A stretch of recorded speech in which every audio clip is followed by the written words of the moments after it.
हमारे यहाँ धारयति इति धर्म, जो धारण करने योग्य है वही धर्म है। उस सिचुएशन में क्या धारण करने योग्य है हमें वो देखा जाएगा।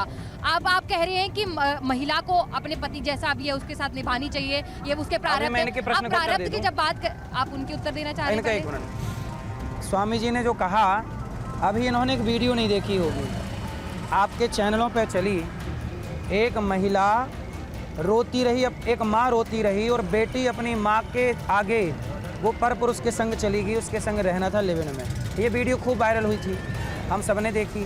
प्यार की भाषा यदि आप समझाओगे बेटा मत रहो लिव इन में, बेटा आप कह तो रहे हैं प्यार से, पहले प्यार से तो कहा बेटा लिव इन में रहना गलत है, ये पाप है, प्यार से समझा चुके लाख बार। जब प्यार से नहीं समझेंगे तब सीधी बात बोलनी पड़ती है। तो ये प्यार की जो जिस सीढ़ी पे आप हैं, इस सीढ़ी से हम लोग आगे बढ़ चुके हैं। एक काम बताइए, अच्छा ठीक है, चलो वो रोती रही और वो चली गई, क्या वो 2 थप्पड़ मारती तो माता पिता जेल भी जाते, क्या वो वापस आ जाती? रोती रही, क्या वो 2 थप्पड़ मारते? देखो बात थप्पड़ की है ही नहीं, बात थप्पड़ की नहीं है। आजकल तो थप्पड़ मारने का अधिकार किसी को नहीं है, आप मार नहीं सकते किसी को। कैसे? तो प्यार से ही, इसलिए नहीं, प्यार से बोलने पर हो सकता है। आप क्या कह रहे थे? मैं कह रही थी, इन्होंने धर्म की बात करी कि पति कैसा भी हो उनके साथ ही रहना चाहिए, ये हमारे प्रारब्ध हैं, हमने भी प्रारब्ध के बारे में पढ़ा है। लेकिन हमारे शास्त्र ये भी तो कह रहे हैं धारयति इति धर्म, जो धारण करने योग्य है वही धर्म है। उस सिचुएशन में क्या धारण करने योग्य है वो भी तो हमें देखना पड़ेगा ना।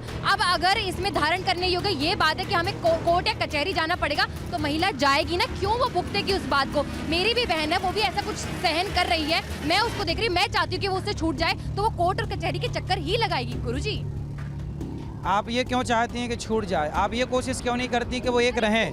पति को समझाना, बहन बेटी को समझाओ, सबको दोनों को समझाया जाए। भगवान कृष्ण भी महाभारत से पहले शांति का प्रस्ताव लेकर गए थे कि नहीं?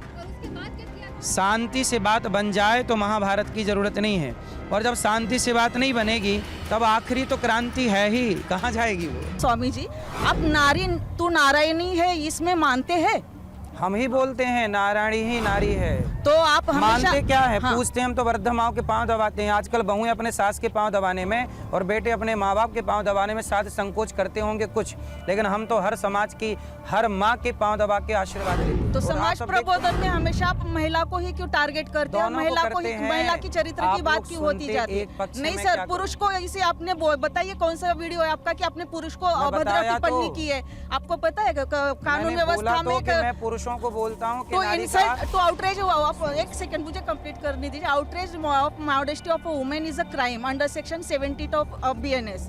अभी ये है सेक्शन आर्टिकल 51, ये में जो है, जो वुमेन का आप डिग्निटी आप वायलेट नहीं कर सकते। आर्टिकल 15 भी है, जो आप किसी सेक्स या रेस के अगेंस्ट में आप शब्द की भाषा यूज नहीं कर सकते। मेरी एक वीडियो आपने सुनी होगी बहन, तो आपने कभी पुरुष के चरित्र पे अटैक किया है डायरेक्टली? और पुरुष लोगों ने आपसे कोई क्वेश्चन पूछा है? सबने सुनी है। पुरुषों के खिलाफ क्यों है भाई? हम खिलाफ नहीं है सर, हम नहीं सर, ये सर समाज संस्था और जो नहीं सर, नहीं आप गलत करे वो गलत बोला जाना चाहिए, जो सही करे वो सही बोला जाना चाहिए। चरित्र की बात दोनों को है सर। कुटुंब व्यवस्था जो है ना, दोनों से चल रही है, अकेले से स्त्री से या पुरुष से नहीं चल रही है।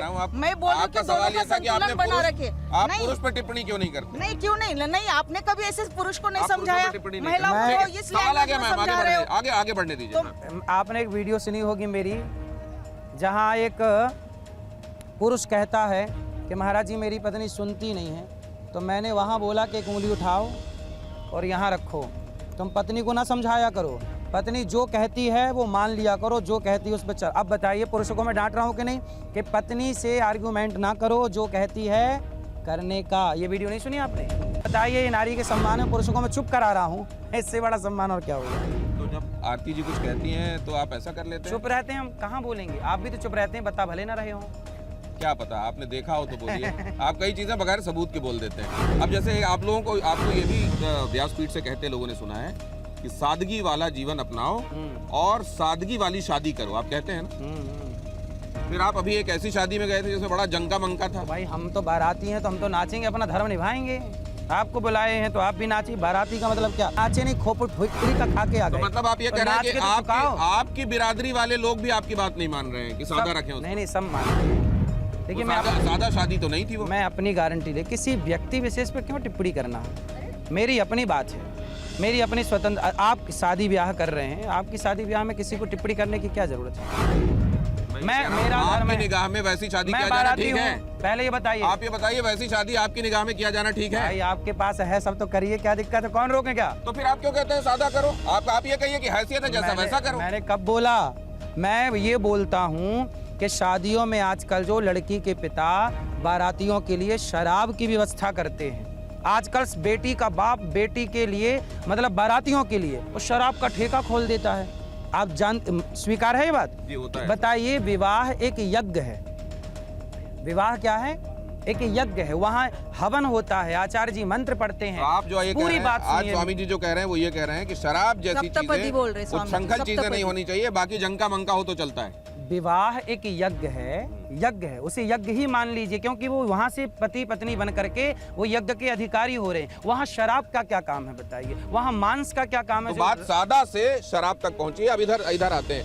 ये आज के समाज, आप कैसी शादी करेंगी, शादी वाली या थोड़ा जंके मंके वाली? मुझे ऐसा लगता है गुरुजी कि एक जनरेशन गैप जो आ गया है, शायद आप समाज में जो निकल नहीं रहे हैं उसकी वजह से एक जनरेशन गैप आ गया है, और आप शायद उस चीज़ को आप समाज में नहीं आप निकल। ये बताइए, जनरेशन गैप आ गया है तो जितना इनको लगा के वहाँ यूट्यूबर्स में देखता हूँ, कोई पॉपकॉर्न खाते हुए देख रहा है, कोई बिस्किट खाते हुए देख रहा है। एक बात है, क्योंकि मैं एक सोशल मीडिया इन्फ्लुएंसर हूँ, मैं सोशल मीडिया पे जो देख रही हूँ आपकी वजह से, मैं कहूँगी ये बात, क्योंकि आपकी वजह से आज धर्म गुरुओं को एक मजाकिया तौर से देखा जा रहा है और धर्म गुरुओं को कोई सीरियस ले नहीं रहा है। मैं इसको इस तरीके से ले जाता ट्रोलिंग हो हूँ रहा है कि वो जिनको मीमांसाचार्य होना चाहिए वो मीमसाचार्य होते जा रहे हैं क्या?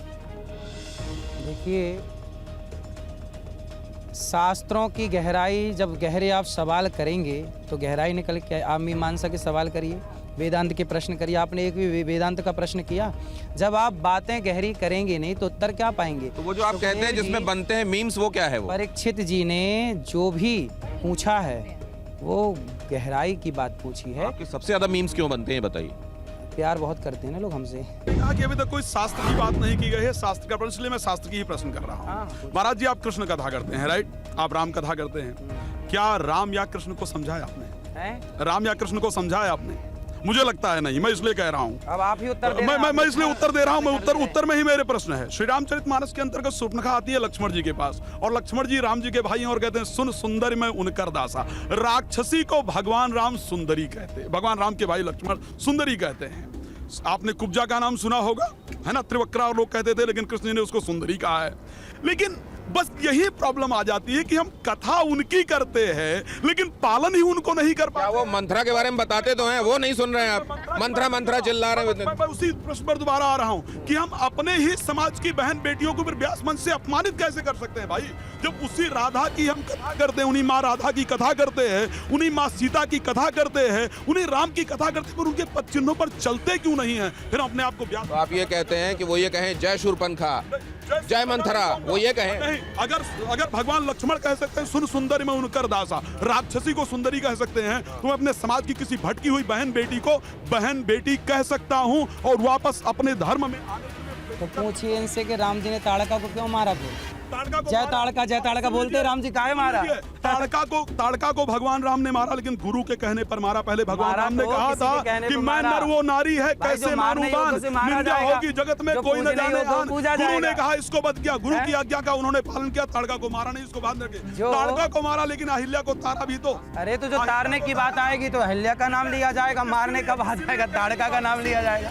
क्या बात कर रहे हैं स्वामी जी आप? तो सुंदरी जो होगी उसे सुंदरी कहा जाएगा, और जो मंथरा गौरी गोपाल आश्रम से लेकर यहाँ यमुना जी की गोद तक, न जाने कितनी सारी बातों पर, आपके मन में उठने वाले सवालों पर हमने यहाँ आचार्य जी के सामने बात रखी, और हम जहाँ पर चूके वहाँ पर हमारे साथ मौजूद मेहमानों ने अपने दिल की बात रखी और उन्होंने उसका जवाब दिया।